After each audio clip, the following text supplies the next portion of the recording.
Make some noise! All right, relax, sit down, chill. Thank you. My name is John Taylor. I'll be rocking with you guys all night. The comedian coming up to the stage right now. You've seen all my outside jokes, Comedy Store, all across the country. Give it up for my man, Brinan Weeks!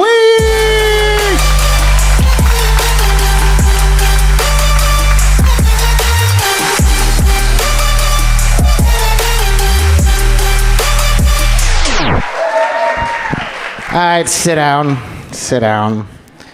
How you guys doing? Doing good? Nobody else decided to dress up. I was the only one who was like, I'm gonna be doing something, right? There's cameras, I wanna look nice for my mom, right? Anybody else? Good. It's good. When I got here, I was like, where's the 1960s Latino R&B group rehearsal? That's where I wanna go, right? All right, that's what I'm dressed up for. Oh, boy. There's my name right there. Isn't that cool? That's my name. It's spelled correctly.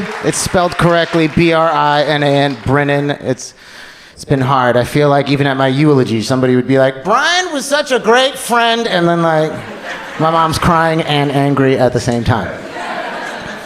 I'm from a tiny town called East Nassau in upstate New York. Yeah, upstate New York, yeah. Made it this far, right? Falling off the turn-up truck, all that kind of shit, you know what I mean? LA, it's such a big city, right? Yeah, guys, I'm from upstate New York where there's more guns than teeth, okay? That's the atmosphere I'm trying to paint for you. It's a very hillbilly kind of area, right? And I'm half black and half white with a little bit of Native American tears sprinkled in, right?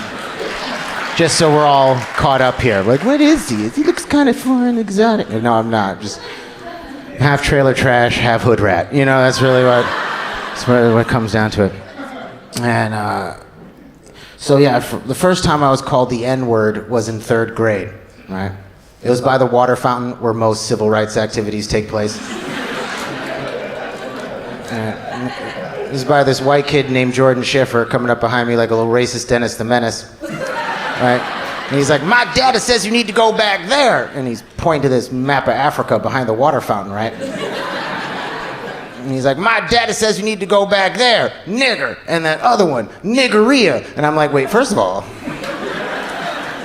it's Niger, right? And second of all, niggeria sounds like a weird racist vacation destination. Or like Hennessy with fruit in it. Or like a weird Italian fusion restaurant. Like, it's a niggeria, and you're like, oh, shit.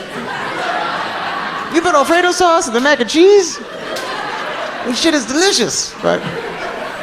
So I learned 3 things that day. 1, geography and racism are not mutually exclusive. Right? 2, pronunciation is important.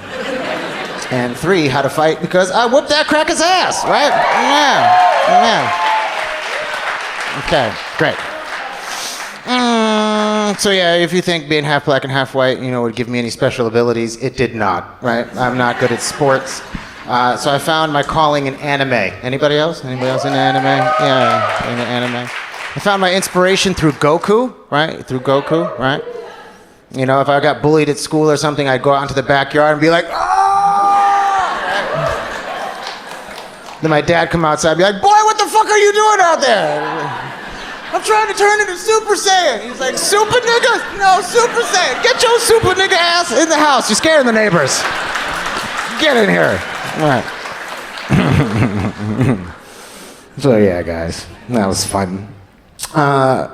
So we're in a mental health crisis, right? We're in a mental health crisis. That's what they say on the news. I think the government should develop a new branch of the military just dedicated to therapists. Okay, follow me. Can you imagine what the emergency response team would look like? Just a bunch of nerds in a helicopter like, go, go, go! How can I support you? Like that kind of... We have Birkenstocks on the ground, right? It'd be cool, like boot camp, we like, drop down and give me 30 positive affirmations. I am smart, I am beautiful, I am powerful.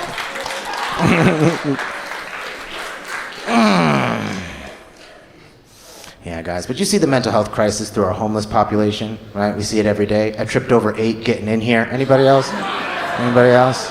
It's wild out there in the streets, right? I saw a boxing match with one person, okay?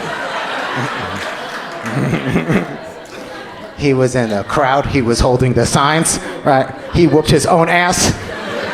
He went to the corner, gave himself a pep talk, right? He came out swinging, whooped his ass again. He was the ref. 1, 2, 3. Crowd went crazy.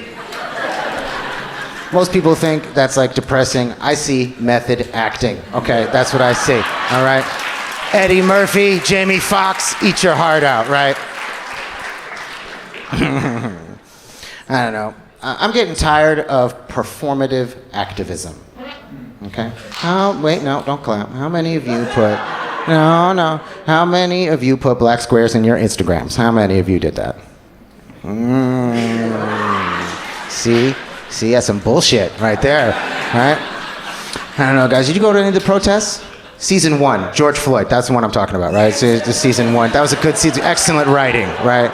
Season 6, we're like, what the fuck is happening? White people are rebelling. This is nuts, right? It's a good show, right? But it's 2020. Now, season 1 was good. I went to I went to the one on Hollywood and Highland. The one over there. It felt more like Coachella, right? Anybody else? They're handing out cans of CBD soda. I'm like, this is nice, right? It was just, couldn't imagine the revolution being so comfortable, you know? So then we got to Santa Monica Boulevard, and there was a black homeless man, pants around his ankles, jerking off towards the crowd. Then all the white people had to make a choice, right? Because he started lurching forward, and then the sea of white people parted for him like he was some dick-wielding Moses, right? And then when we were on our knees for 8 minutes and 46 seconds, we had to keep looking over our shoulder to see where he was. Like, where is it? Oh, God. I don't know. I don't like the phrase unhoused neighbors, right? Unhoused neighbors, you've heard that? Because it's jerking off in public, neighborly, right? Right. You'd be in suburbia or something like that and just being like, hey, Bob, how you guys doing? You bringing the kids over later? Like, this is... You coming to the potluck later? No, I'm just going to go into my house and scream, you know, I guess. I don't know, guys. Mental health. I have ADHD. Anybody else? I wake up in a panic. Does anybody else do that? Just that's how life is right now. As a kid, you're like, everything is going to be so much hope, so many dreams. And then you get to like your 30s and you're like, ow, my back, everything. I don't know, I got married during the pandemic. Yeah. I love my wife. My wife is Vietnamese. I had to stop dating white girls. Because I'm not black enough, apparently, right? That's how it works right now, right? And this one white girl told me, I don't like cream in my coffee. And I was like, well, I don't like sugar in my grits, bitch. Like, what are you talking about? Like, what do you mean? I'm not here for that shit either. Right. So yeah, I'm dating an Asian woman because I'm not dark enough to disappoint a white father, right? But I'm just black enough to bring shame to an entire Asian family, you know? That's how that works. We got a special relationship, me and my wife. It involves ropes, handcuffs, and our safe word. We're in that whole BDSM kind of thing. Except I can't stay in character. Just be doing things like choking the shit out of her and then be like, do you need a towel, anything? Are you okay down there? Like, I just fuck it up by being, you know, what's the word I'm looking for? Nice, but I was also like trying to be like comfortable, you know? One time I showed up to her house and she was dressed in all this sexy lingerie and she was like, tie me up and do anything that you want.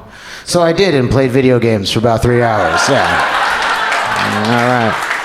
All right, thanks guys. That's my time. I'm Brinan Weeks.